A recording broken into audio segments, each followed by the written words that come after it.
زمونږ استاد مونږ ته کله کله قصه کوله ول علماء څخه بناسته کې څنګه خیری نو یو مثال ورته وی ول یو امي سره هغه به یو عالم سره کې ناسته پاسې ده ول عالم ته ورځوي چې تا خو مزه وکړي غوړ سببونه دی وګټل خو چې مونږ پورې بچون خلی کو بنن خلی نو لغو له دې جواب ورکو خو دې ته جواب علی اسلوب حکیم وي کنه په طریقې پوهه کوو ولزان سے په سفر روان کړو پیاده سفر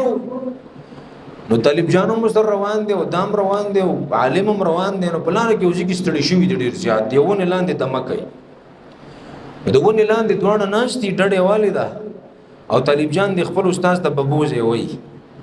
او خاطر وسبل قسم ناشته نو دا استاد مو د شوی او قسم مو د شوی دی او طالب جان ناس دی ببوزه وته وي چې را پاسې نو ته پوښتې دی وکړي چې سواد باندې لګیدا کنه لګیدا ولغوي چې او لګیدا لاره باندې ویل چې د قسم مثال د علماء سره د ناس ته پاسته دی